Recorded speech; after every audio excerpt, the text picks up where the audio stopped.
This is a rose hip, and I am the roaming rogue researcher on the Rose Hip Road Trip.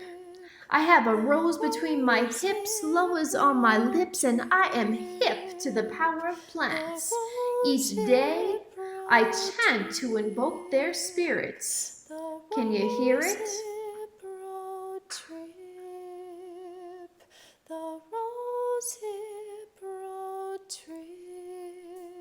Hey everyone, I hope you're having a fantastic week. I'm Dr. Hilary Booker, the roaming rogue researcher, and this is the Rose Hip Road Trip. Do not forget to put your thinking caps on this week, kids, because I speak with artist Terrance Vann, and we go deep into the recesses of consciousness, meditation, Black male identity in the United States, natural black hair, white supremacy, art, being the absolute best version of yourself that you can be, and finding deep hope for the future through visualization and manifestation. Terrance Vann is one of the most sought-after contemporary artists in Wilmington, Delaware, creating art that is bright, colorful, authentic, organic, conscious, honest, and inspiring. He traverses many spaces and always remains true to his essence. I interviewed Terrance in front of his mural called The Divine Mind, and you'll definitely be able to tell by all of the background noise. This is perhaps his best known work and serves as an inspiration to many, especially young people. Terrance has a passion for working with young people and they love having him around. You can find his work on his Instagram account at Terranceism. That's Terranceism.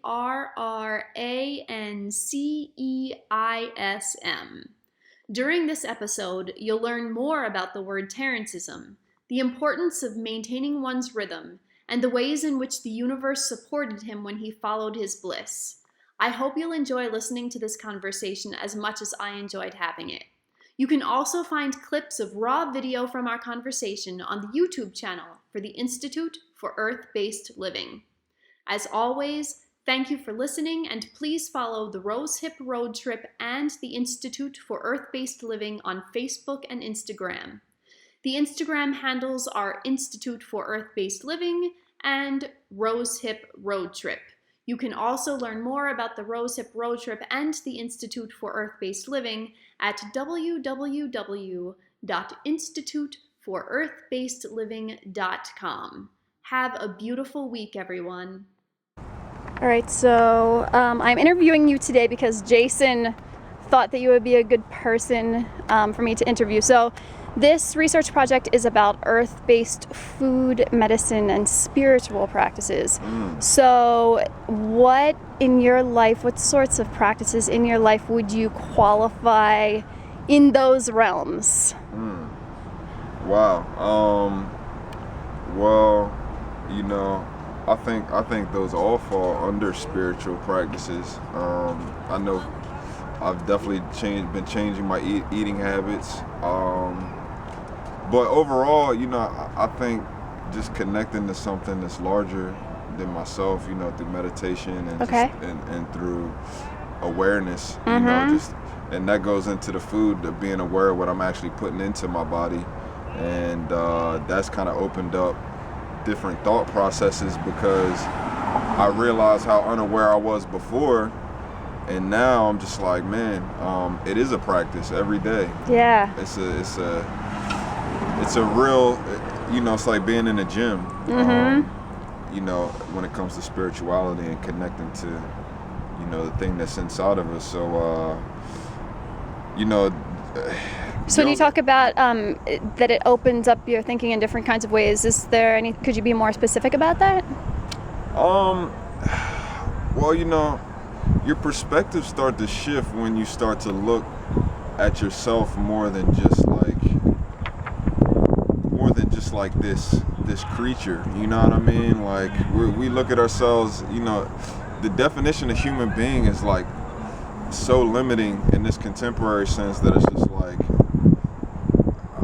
I didn't even know what I was, you know what I mean? And actually a good example of that is I was reading a book earlier that says, I can't recall What was the book? Think and Grow Rich, a Black Choice. Yep. Okay. And I can't recall the exact amount, but the amount of wattage in the human body. So before the atomic age, the human body was considered to be worth $32. $32. After the atomic age and after the realization of neurons and energy fields, each human out the box creates enough energy to power a small town, and is actually worth $85 billion. Each human body is worth $85 billion, just with what we got going on here. Now, when you think about something like that, you think like, well, what is worth? What is my worth as a creature walking around here, you know, on this earth, you know, in space here, and what is my place in all that? And connecting to myself spiritually and changing my spiritual practices has taught me that, you know, you dictate your worth in a certain sense, but man, the human being and the human mind is one of the most complex jewels that there is, if not the most complex. So how would you define it? You were talking about definitions of human being. If you had to offer a definition of human being, what would it be? Creators. You know, we're put here to create and manage. We have the ability to, you know, put two sticks together and make something out of that. We have the ability to rub rocks together and now fire appears. You know, we have ability to transport ourselves long distances. So I definitely believe that, you know, we're creators, and we're creators ultimately of our own fates, and our destiny. So, and that's so intrinsically connected to everyone else and all other things, that like our value, you know, is limitless. There isn't like a actual value. It's more so how you feel about yourself, but the actual human being, the creature that we are, 5 fingers is the best thing to have. 2 arms is the best thing to have. This is the best vehicle that has been invented thus far that we know of to do all types of things. So that's what people should really be thinking about, how advanced they actually are, that they have something better than digital cameras already lodged in their head when they are born. You know, they have you know, the ability to see, smell, hear, and feel things that they don't understand but do understand. So you know, that's been kind of the thing for me. Human beings is like, man, it's huge. Yeah. It's huge. So you said earlier that you are in the process of shifting your eating processes or your eating practices. Can you talk a little bit more about that? Absolutely. So, you know, this whole summer I was on like, I guess now I can describe it as like a cleanse of sorts. Mm-hmm. But it wasn't like in some extreme cleanse, you know, where I didn't really like you weren't only drinking water and doing nothing else? But it was a mental and spiritual cleanse because I decided to really primarily eat vegetarian and vegan foods, which is something that was new for me. Okay. You know, it's not like introduced in my family, you know, like nobody was doing this who I was really around. So what made you want to do that? And, you know, were there people that influenced you? How did you learn about that, and how did it come into your consciousness? Well, I started seeing what was in foods. And I've been knowing. That's the thing, we all know. We all know that the stuff that's in our food is to the detriment of our health. You know? I mean, our food, and what really did it for me is statistics too. You know, thinking about the amount of people who are dying off just because of food. You know what I mean? We're talking more than all drugs combined, all car accidents, every overdose you can think of, all of that combined still isn't killing us faster than food is. You know what I mean? It's supposed to be for our nutrients. So like that kind of had my head messed up. And then like I would start to see meats, and I'm like, this is like where did this come from? Like, what is this that I'm eating? So then I really felt like that had maybe been clouding my internal things that I had going on, my thinking. So that was just sort of an intuitive knowing? Intuitive thing, you know. I just started to just be more grossed out by things. So I really just was like eating, what they say, alkaline foods. Right. And, I was on that kick all summer. And where were you getting your information? The internet, just people, feelings. Yeah, really. So a lot of it was still intuitive knowing. Yeah, just feelings. When you come across something like you're on some chicken wings and you're just like, like how are these things produced? Right. How are these things manufactured? Right. What are the processes that led this thing to be sitting in front of me right now? And 9 times out of 10, it's an awful process for everyone involved, including the workers, including literally everyone involved. So no positive energy goes into a lot of these things that we consume into our body. You know what I mean? And then there should be no surprise to the effects that happen. So then I was on that. I lost a lot of weight. I was really lean. I'm still kind of lean, of course, but and I was just like, I didn't do anything all summer but like really just paint, meditate, and like it was like a real cleanse of like all the past things that like were heavy in me. You know what I mean? And then after Labor Day, I started eating meat again, but I just started blessing it and just blessing the spirits that are, animals are put here. We're all part of the same thing. So it's not that I feel I can't eat animals, because I feel so connected that I feel like if an animal knew me personally, it would want to it would want to give me nutrients. It would want to give me what it has to offer. Right. Just like plants and everything else. Because not to go off on a small little tangent. You can go off on a tangent. I just learned that the smell of fresh cut grass is actually a pheromone that comes from the grass when they're in distress. Wow. So we smell this as this fresh cut grass, like, this is great, but it's actually the grass saying, using these pheromones to call insects to please come and continue to repopulate it and continue to help it grow. So it's like, we look at plants as these like inanimate objects almost, like they don't have feelings or anything, but like boom, there you. So it's like just eating plants isn't like, it doesn't make you a better person, you know what I mean? Right. And plus I'm trying to increase my density, so I started eating animals again after that, eating meat again, but now just more consciously I bless it, you know what I mean? I just have appreciation for it, and that's helped me a lot, you know what I mean? Okay.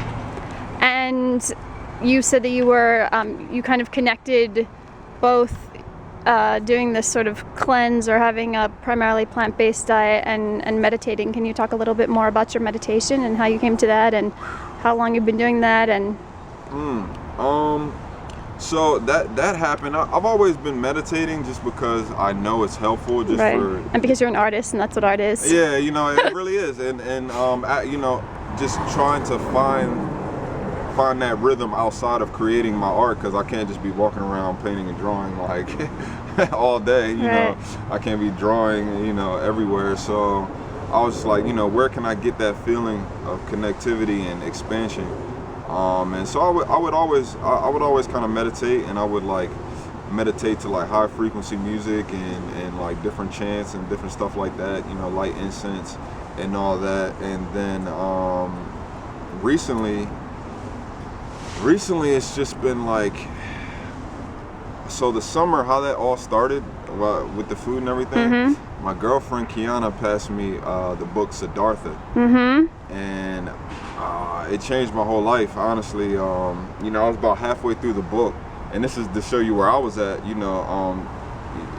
didn't know it was about the Buddha, and I had no idea until halfway throughout the book. I'm reading and I'm like, I asked my girlfriend, like, who is Siddhartha? I didn't even know.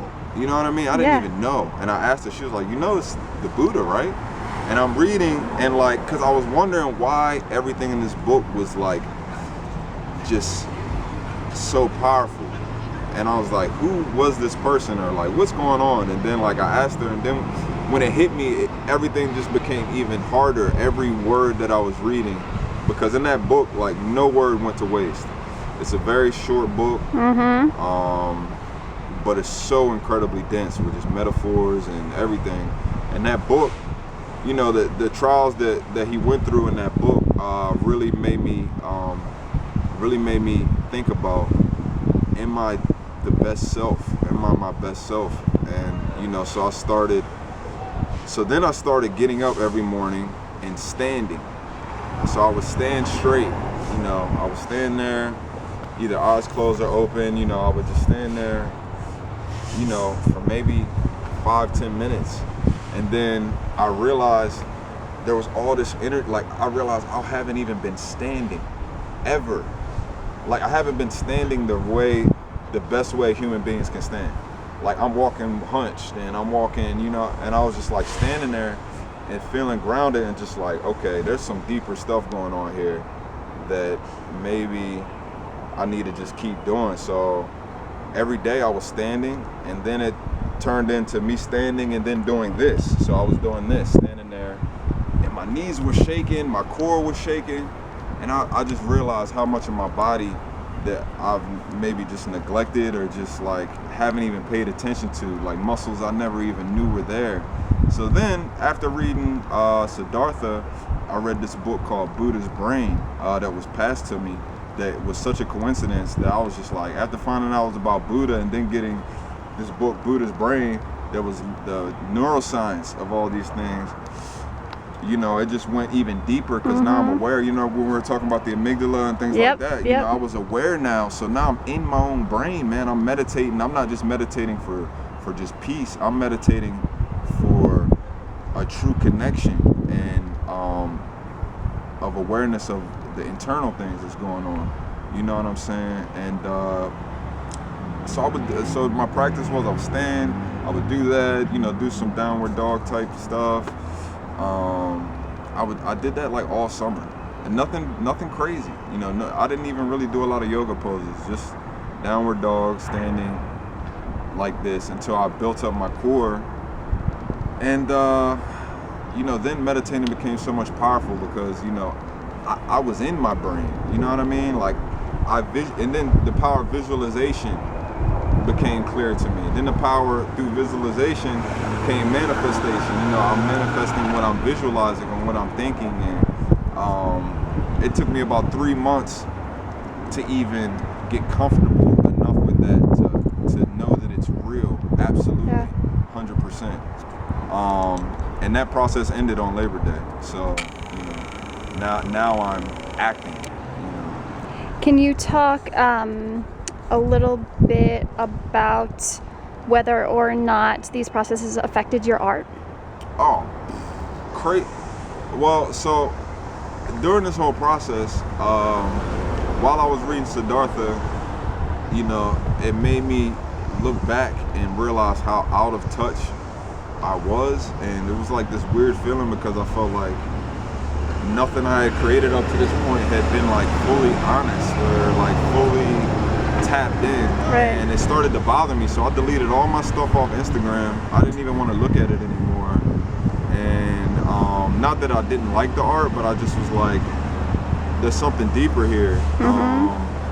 So I started working on a new series of like these super big pieces that like I used to think were impossible to do, or would take months and months and months to do. And the first big one I did took me like 4 days.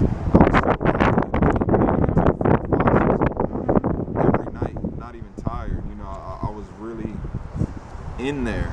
And then that trickled into just a new confidence level in my art, where I realized I have to see myself, and I have to be myself and just be, you know, not think, oh man, I wish I could do this, or no, like just trust myself to express at the highest level that I possibly can. So my art completely changed skill level wise. I mean, not even because of practice, because I was meditating and I was seeing things. I was like literally seeing things in the environment, seeing how colors were working, seeing how shapes were working, and realizing, you know, there is a creator here. You know what I mean? Like, these things are put together with a beauty that isn't by accident. So my art exponentially grew in the matter of 2 weeks. Just because I was noticing that I'm mixing different colors that I wasn't mixing before, different highlights, just getting deeper in those shadows, just because I was observing more and not thinking as much, but just feeling it out naturally. Nice. Can you talk about how you feel that these different practices and how they've changed the way that you think are earth-based? And then could you also offer a personal definition of earth-based? Earth-based. It's funny you say that too, because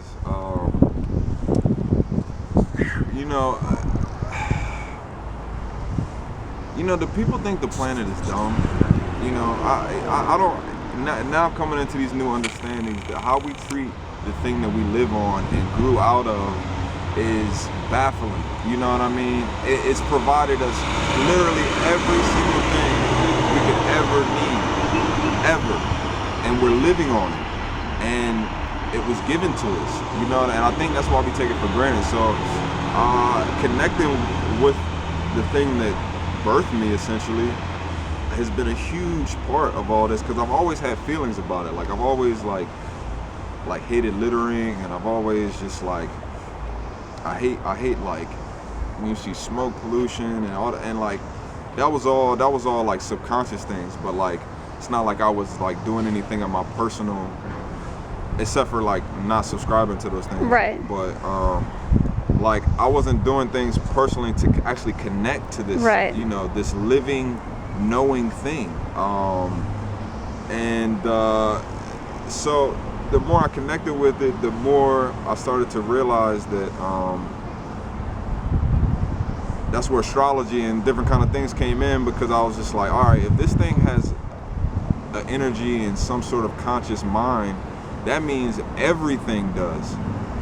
And so from the food to whatever you're doing, like, you're connecting with Earth. So Earth-based is the entire thing. And from there, then I really just started to appreciate the sun. So the Earth is just so incredible. It really feels like it's my, it's everything. It's everything. Yeah. It's everything that we know. So what motivates you to continue these various practices? Well, now I'm on a quest, to be honest with you, for ultimate universal truth. Because now I realize as a human being, I have access to intelligence that is far beyond anything that I ever knew, or ever expected to know. So that just keeps me going every day, because when you look at it that way, it's like there's so many mysteries around us, so many things to be unlocked and looked at differently. It's like an adventure that literally never ends if you so choose. So like it's been getting more information, getting more knowledge, being a healthier mental being, being a healthier physical being, and being the best. Being the best, like that's what keeps me going. Ultimately, is not being the best, like saying I, right, but like the best essence that I can being be. the fullest. Being the fullest. Yeah. Being the fullest, because like time. The reason why we're here and the reason why we don't live for 300 years is because like you were supposed to see things in a certain amount of time that dictate, your growth. So now, like, I don't want to waste not even a second. You know what I mean? So the quest is what challenges you to grow. Absolutely. Okay. The quest is, and the quest to connect, to other people, to the earth, to the cosmos, to everything, like, to connect further, and like, what does that lead to? What conclusions does that lead to? So that quest has been everything to me. Okay. Is there anything that you're not doing now in terms of practices that you aspire to? I'm not doing now.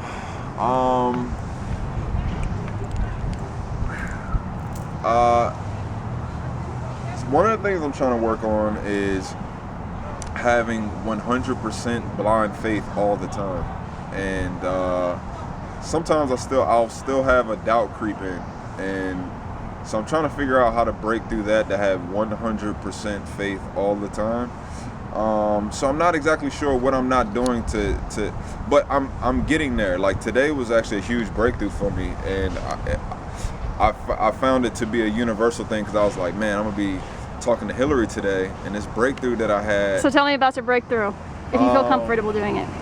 Okay, so no, absolutely. So my goal is to be the best that ever lived, the best artist, the best whatever it is, because it's all words, you know. I don't know what it is. So, but I want to be the best that ever lived. And then yesterday I was painting, and I was like, it really hit me. Like I quit my job, I'm out here, and I'm like, this anxiety came over me that I was like, this is reality, man. Like what else is coming? Like my dreams, like what is the reality going to be of my dreams? And like just like when I quit my job, I thought becoming an artist was the answer. That was going to be the answer. Boom, I did it. And then I realized like that was only like one little micro piece, and the reality is much harder than the dreams, you know, that you have in your head. So it's like, all right, so if I want to be the best human being, best artist that ever lived, like what is going to come with that? And then for a second I felt like so small, and I kind of felt a little bit of fear, like will I be able to handle such a lofty thing when it becomes real? You know, like the expectations that other people might have seeing something like that, or you know, how that will actually fit in. Like will it even fit in? Like, you know, like what will that reality What does fitting look like? in mean? Well, what is the whole thing? You know, it's like I realize now in order to stay on this journey, like there's so many uncomfortable things that have to happen, and like it hit me like that's never going to stop happening. So if I want to continue forward, that's literally never going to stop happening. Right, like, every step brings new blocks, right? Exactly. To break through. That you break through, and like new self-discoveries that you have to deal with, and just looking back at things, and then that's why I prayed on it. I was just like, you know what? Let me just pray for strength, not for things to go smoother, not for like reality is reality to a certain extent. So as we're being forged, if I want to be the best that ever lived, man, people have gone through some crazy stuff, you know what I mean? And I don't want to go through those things, but like I don't know what the universe has in store for me on that journey, because I realized that like I'm not turning back. I'm like not folding, not turning back, not giving up, not even an inch, regardless of who says what, anything. Like I've made up my mind, and like I prayed on it last night, and I woke up this morning, and I had like a weird feeling, and I looked on Facebook, and it was like me and my girlfriend like 8 years ago today friended each other on Facebook, and like that was the start to change my entire life. And like I was in bed just like, wow. Do you feel comfortable talking a little bit more about that? No, for sure. Yeah. You know, we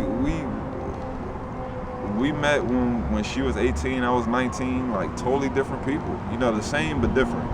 You know, and she made a post, like she sent me a message, you know, I don't want to put her on blast, you know what I mean, but she had a crush on me in middle school, you know what I mean, and she was about to go off to college, and she said something told her, she said she would never have done anything like that, but something told her before she goes out to college to get this off her, not even that she had been thinking about it. Right.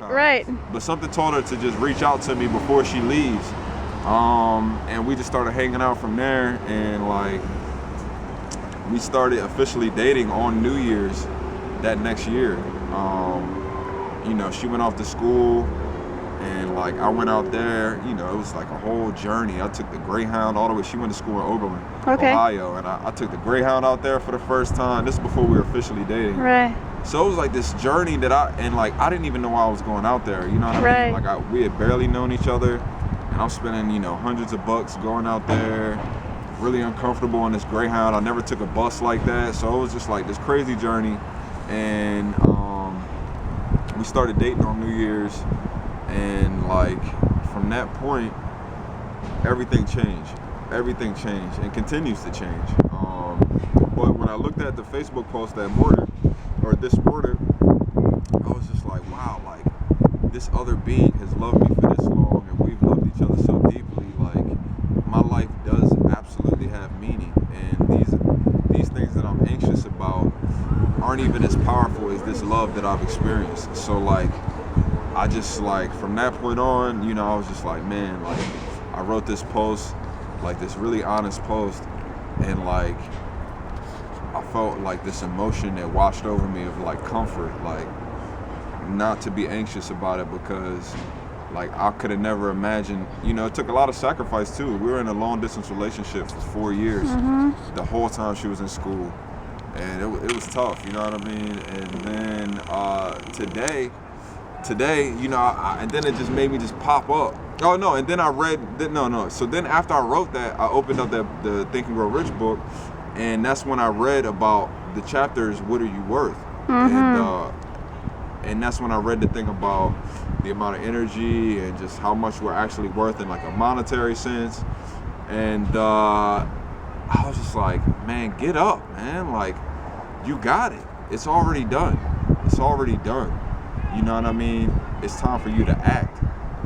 Don't overthink it, feel it. You know what I mean? So then I had a meditation session, you know, to some, and people don't do this enough. Go on YouTube. I went right on, and I always curate my meditations. I just went on YouTube and looked up like,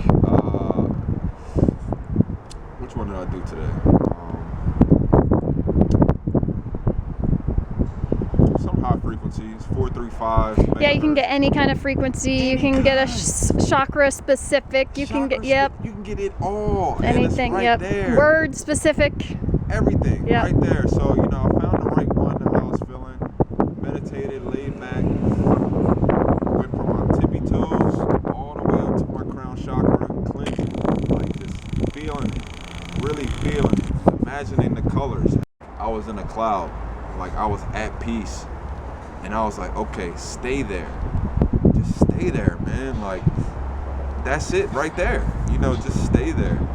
So that was a huge breakthrough for me, just seeing, you know, how powerful love is, and just seeing how many things have culminated in my life without my direct control and direct interference. So it's like, what do I have anxiety for when so much has been placed in front of you already? Yeah.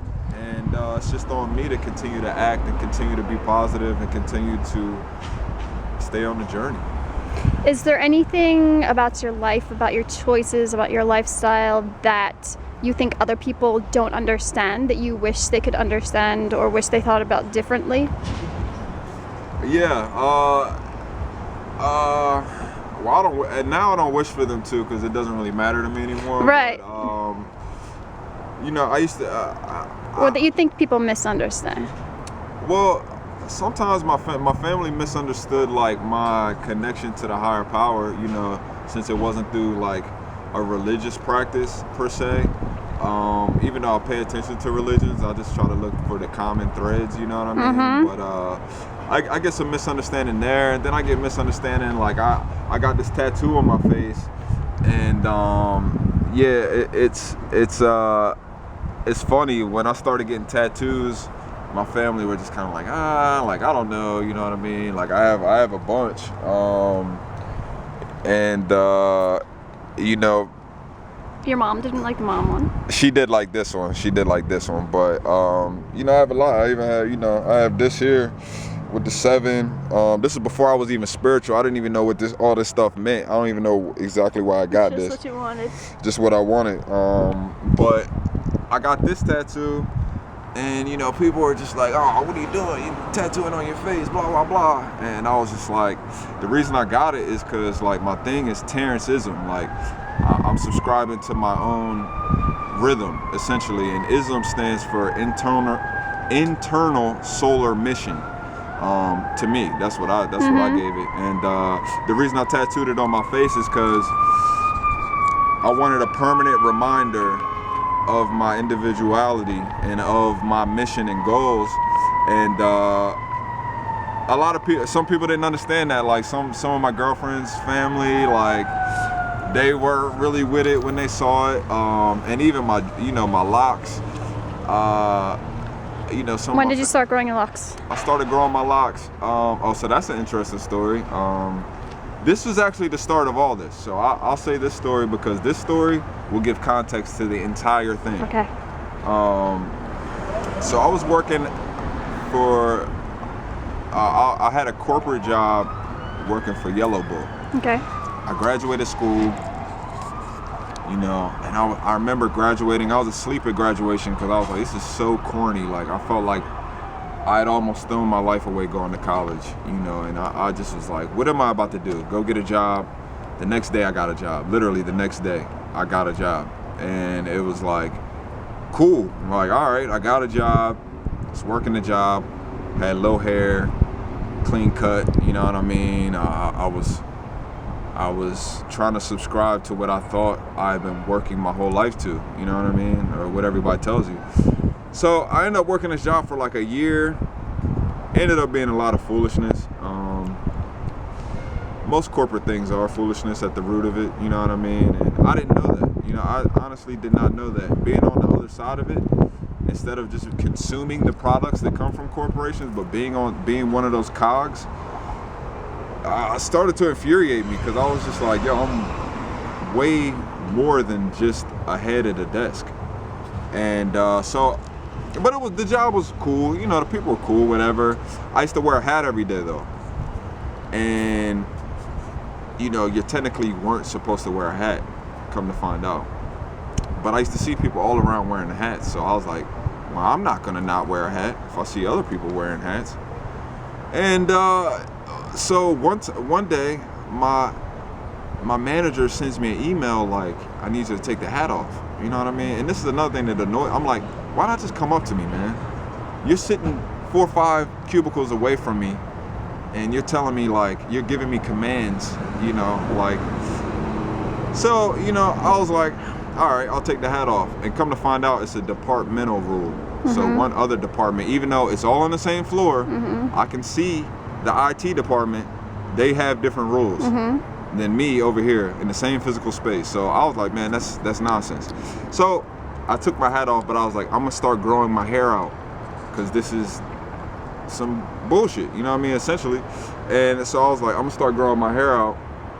And from growing my hair out, I had never really grown my hair out. And it really hit me how much was in my head. Like, I'm like, all this was in my head, and I keep cutting it off and just cutting it off. And then like this spiritual thing started to happen, and where I was just like looking at things different, because I was looking at myself different. Like, I was looking at a different Terrance in the mirror. Like, I had my little mini natural fro going on, it had the nappy frizziness, and I'm in this corporate environment, and people were asking me questions about my hair all the time, like, what are you doing with your hair, blah blah blah. And I was just like, you know what, I just need to just continue to go in my bag. And from there, I started to do a sketch every day. Okay. And up to that point, I had given up on my art. Okay. I didn't think I was ever going to really pick my art back up again, especially not as a career. And as I was doing these sketches, like, I was having fun, like a different type of fun that I hadn't felt in a while. Yeah. And I'm doing these sketches, and then it like hit me like, I'm an artist, period. Like, I'm here, I'm creating, and like, people thought I was going to get in trouble. I was doing these before my work. I had tons of work due. I was doing these sketches before my work. It became so... Because they were more important to you. They were way more important. Right. It became so, like, infamous, I guess. Like, people just let me do it. My managers would see me, they would come up, they would tell me I had work to do or whatever, and they would see me drawing, and they would just almost be like, oh well. they didn't want to interrupt me because they saw it. Like, they saw it. They saw the light that was there with that activity. So I looked up, and I had like 150 sketches one day. And I'm like, I'm about to make like a book or something. And from the sketches, I started to pick up, I went and got some canvases. And I walked into Jerry's. I was like, all right, I'm about to start painting again. You know what I mean? And this is after I decided I was going to make like a book or something, or a zine of these sketches and try to sell them. And I was like, well, let me start painting too, because that's what I always wanted to do, but I never thought I would be a good enough painter to do anything, because I was always an illustrator. So I walked into Jerry's Autorama, and this is all during the process of me growing my hair. So I walk into Jerry's Autorama, boom, there's like a 70% canvas sale. And I'm like, my eyes like literally light up. They light up, and I'm grabbing all this stuff. I'm super excited. And this is in the span of like 2-3 months. You know, I got my little fro going. I'm really feeling it, you know what I mean? And I go up to the counter, and there's a guy standing there, paid for my whole thing. And I didn't know. I had going off I had put some stuff on the counter and like going off, and I came back, and like the woman behind the counter was like, this gentleman paid for your supplies. And I was just like, you don't have to do that, man. Like, I was like, thank you, but you don't have to do that. Like, I didn't know what the situation was. Right. And he was like, I knew from the second you walked in, I saw the look in your eye that you were going to do something with these. And, you know, I don't get a chance to support things all the time, but like, this looked like something I should support. And I was like, all right, something's going on here. Like, there's something larger going on here. Yeah. So from that point on, I used all those canvases, had my first art show. It was a huge success. I made the book, sold out of my books. Like, it was all going groovy. But like, I couldn't understand. I didn't get why. And it was killing me because I didn't know about manifestation. I didn't know about any of that yet.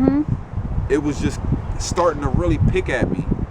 And like around that time is when I actually started to twist my hair, get my hair twisted, and then the confidence came. And then a few months later, I was out of my job, quit my job, and my locks were like, every time I look at them, and every time I get them retwisted, or I look at, like, it's just another notch in my journey. And I remember like that beginning piece of me just growing my hair out literally led that rebellion on like not accepting this little stupid rule, ended up being finally had a confidence to pursue my dreams. And you know what I mean? And now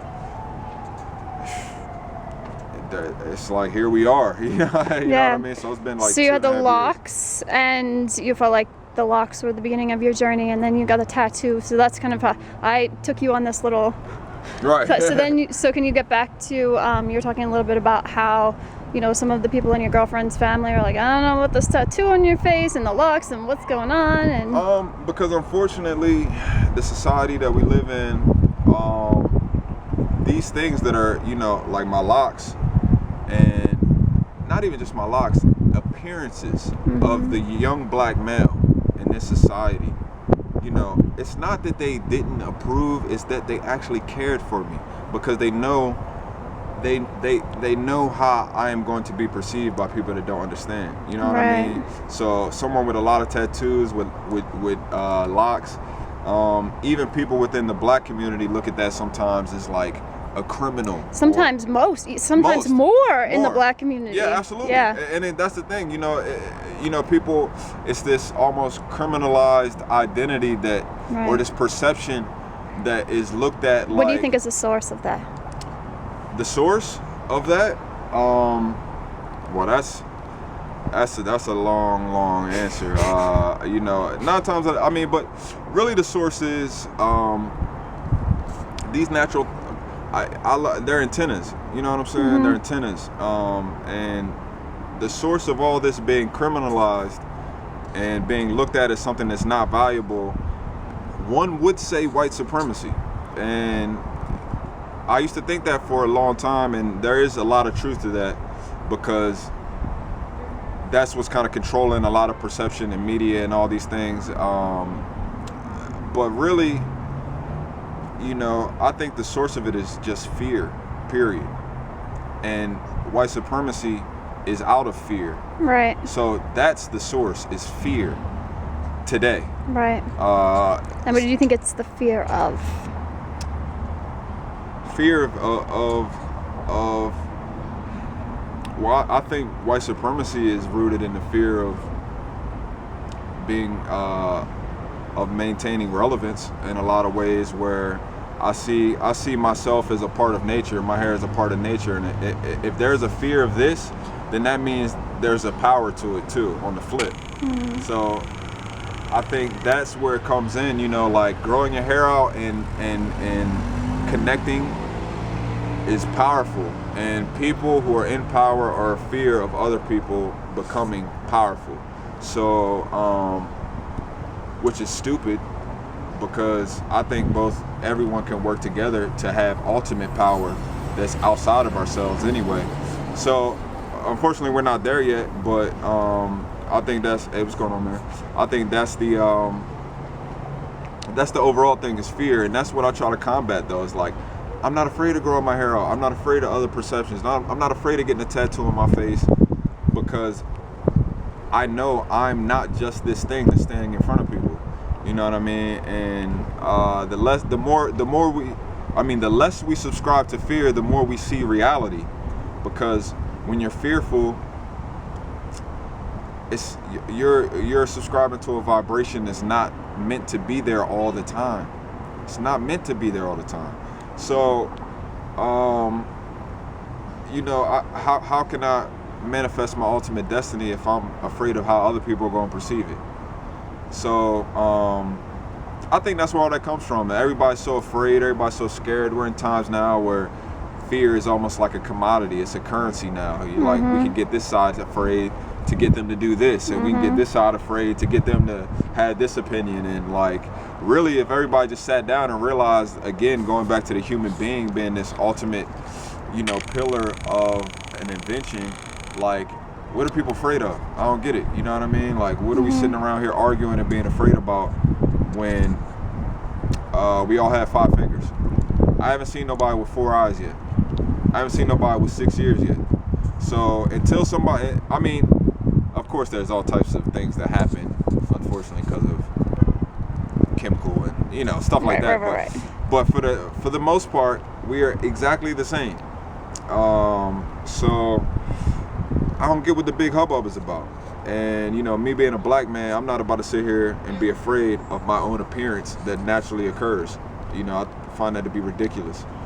If I'm looking in the mirror and fearing something that is coming out of my own head, you know, what sense does that make? I mean, every day I'm doing this. Every day I'm waking up and cutting my hair, shaving all my stuff, because I'm afraid of how someone's going to... My beard's a little scruffy. You know, I haven't got a haircut in a while. And that leads where?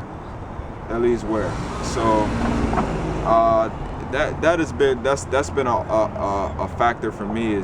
And there's a lot of fear that we have to let go of. It's multi-layered, but chipping away piece by piece is huge. Is there anything that I haven't asked you that you would like me to ask you, or is there anything that you haven't had the opportunity to say that you would like to say? I said a lot.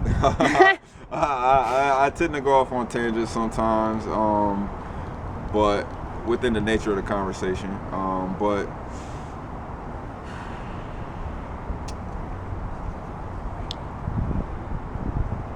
where do you think that I think it's all going? Where do I think that you think it's all going? Mm-hmm. That's none of my business. Well, I mean, that's a question. Right. I would say, like, would you ask me something like that? What is the future? The future of all of this, of my discoveries, but not just my discoveries, where everybody's at. That would be the one question, I guess. Do I answer it, or? Yeah, you can answer it. I asked it. So I think the future. So because I'll interject with this. Yes. I have a policy for myself as a researcher that I would never ask a question that I'm not prepared to answer. So yeah, I think if we ask questions, we must be prepared to answer every single question that we ask. And that's kind of the reason that I do the type of research that I do. I do kind of the autoethnography and incorporate a lot of my own experience and my own life into my work, and especially into what I actually end up producing academically, intellectually, artistically. It's because I think that if I'm separating myself from my work, then it has no purpose. Absolutely. Right? Because it's the same thing what you're talking about, what is your inner soul motivation? Like, that's my inner soul motivation, is to be connected to what I'm doing and to connect everything that I'm doing to who I am. Inner soul and to who I'm speaking with. So absolutely. Well, I can definitely appreciate that. And I really like inner soul motivation. That's a good one too. Every time I tell somebody about the internal solar mission, right, another person said, like, he was like, "You're searching yourself. I'm searching myself." And I was like, "Yo, it's true too." Yeah. I was just like, "Dang, like, it's deep." You know what I mean?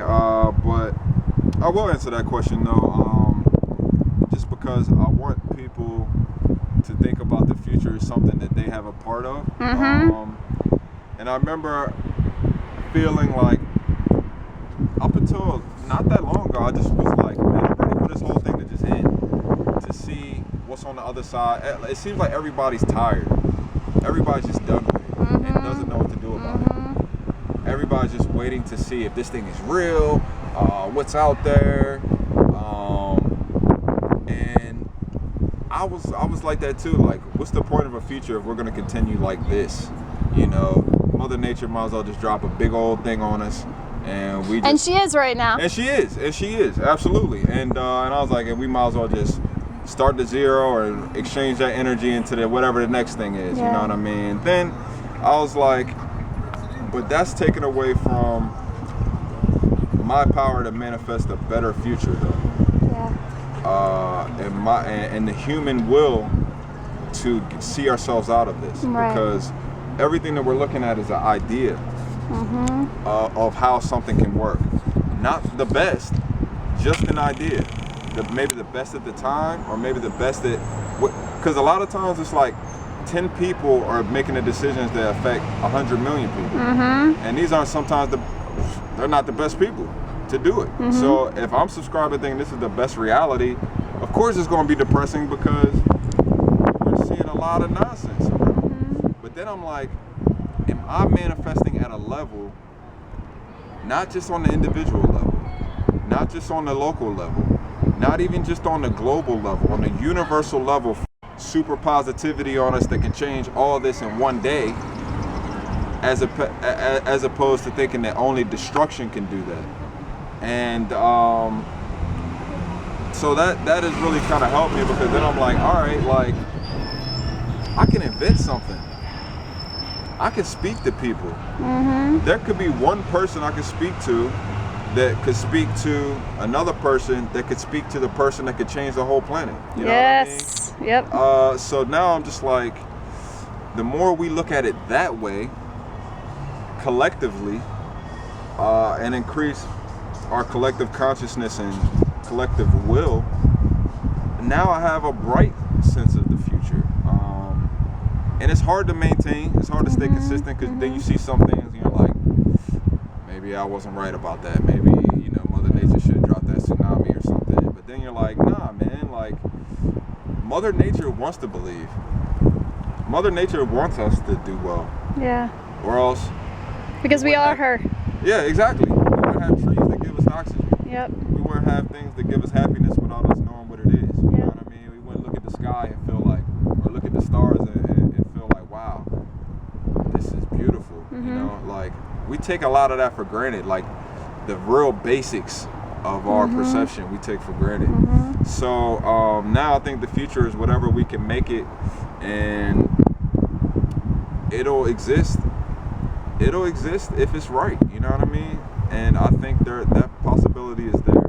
So I just want to be another ingredient in that manifestation, but also teach people real, and like work on yourself to then work on the bigger piece, so that what's in your head, not only do you start to understand, but you start to feel good about, instead of just like having your subconscious beat you down every day and you don't understand why, because there's something in your childhood or there's something in your job that you don't want to face or something, you know what I mean? So then you want the whole thing to end because you don't have the courage and fortitude to face those things, when it's like, no, face them. There ain't no fear. Face them, grab them up, and say, like, you don't have control over me. You know what I mean? I have control. And that's an actual neuroscience thing in our hypothalamus, from top down, that can happen. It's possible to do that, to take control of the vibration in your subconscious. You know what I mean? So now I look at the future very open, and I hope that whoever sees this, or whoever I talk to in the future, I hope they feel that truth too in some way. You know what I mean? Because we got into this, and we can get out of it. And civilizations have been doing this forever. Yeah. You know, so that's what I think about the future, though. How would you like to see this research used, or what would you like to see if you could have input into what the research is and how it's conducted and how it's used ultimately? What would you like to see? For that purpose, for the future, for people to see other perspectives, for people to see honesty, because you know what you bring is an honesty in your work that brings the honesty out. You know what I mean? And I hope people see that honesty and hold on to it in their own personal lives, because being honest does set you free, and that does relieve some of that pressure on us. You know what I mean? And I hope that when people watch these things and see people that are living in their passion, and see people that are enthusiastic and optimistic, I hope a piece of that leaves with them. You know, whoever, what, you know, out of the many people that you end up interviewing, I hope that that's the reality that comes out. Like, wow, man, there are some people out here that are feeling good. There's some people out here that are searching, and there's people out here that want better for more than just themselves. And the more evidence we have of that, the better. The more irrefutable it becomes, and the more dynamic that information becomes. Because it's not just like, okay, here, you know what I mean? It's like, no, it lives on. You know, it lives on. So that's I think you're already, you know what I mean? You already got a lot of that already covered. So it's a blessing to be a part of it. All right. Thank you so much.